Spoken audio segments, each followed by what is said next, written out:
Assalamualaikum warahmatullahi wabarakatuh. Selamat pagi pemirsa Trans 7. Hasanah Ensiklopedia Islam Dunia pagi ini kembali menyajikan kepada Anda embun-embun ilmu yang terpendam dalam luasnya Hasanah Islam. Pemirsa Hasanah, ketika sedang sholat di rumah, terkadang ada tamu mengetuk pintu dan mengucapkan salam.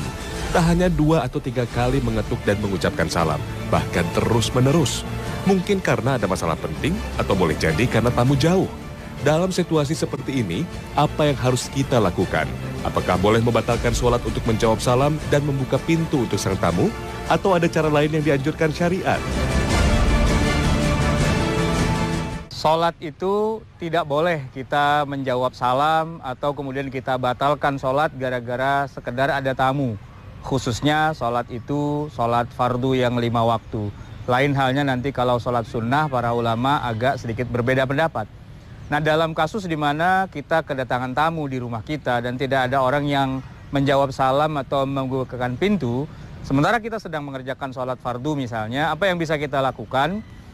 Yang pertama, kita tidak perlu membatalkan sholat kita.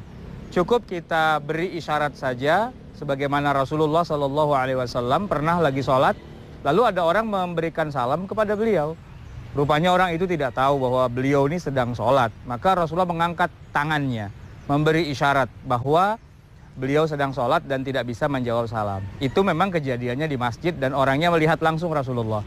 Lalu bagaimana kalau kita ada di dalam rumah dan orangnya ada di luar, dia sudah mengucapkan salam 2-3 kali, ketuk-ketuk pintu. Apa yang bisa kita lakukan kalau kita angkat tangan kita, toh dia tidak akan melihat juga isyarat tangan kita.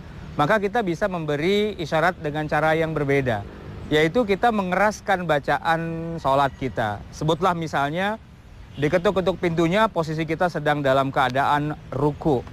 Nah, oleh karena itu ketika kita bangun dari ruku menuju kepada i'tidal, kita bisa keraskan suara kita yang sekiranya tamu kita itu mendengar. Sami Allahu liman hamidah. Nah, lalu nanti tamunya akan tahu, oh, orangnya sedang sholat. Jadi walaupun kita tidak menjawab salamnya secara langsung, setidak-tidaknya kita memberikan informasi bahwa kita ada di dalam rumah dan kita sedang sholat, harap tunggu sebentar. Ini kalau tamunya memang mengerti aturan sholat dan sebagainya, pasti dia akan maklum, oh ada orangnya dan orangnya lagi sholat.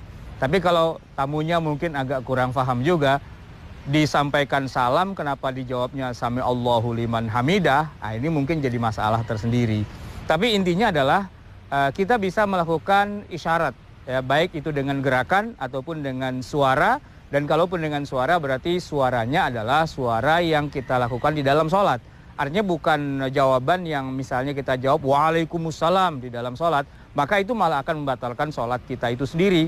Kita jawab dengan bacaan-bacaan sholat yang sedang kita baca saat itu. Entah kita bertakbir, entah kita mengucapkan tasbih, apa yang lain-lainnya yang merupakan bagian dari gerakan atau bacaan sholat itu sendiri. Adapun nanti perkara sholatnya adalah sholat sunnah, maka memang nanti para ulama sebagiannya mengatakan bolehlah sholat sunnah itu dibatalkan karena ada hajat-hajat seperti kedatangan tamu atau dipanggil oleh orang tua kita, dipanggil oleh ibu kita, maka kita bisa batalkan karena sholatnya bukan sholat fardu.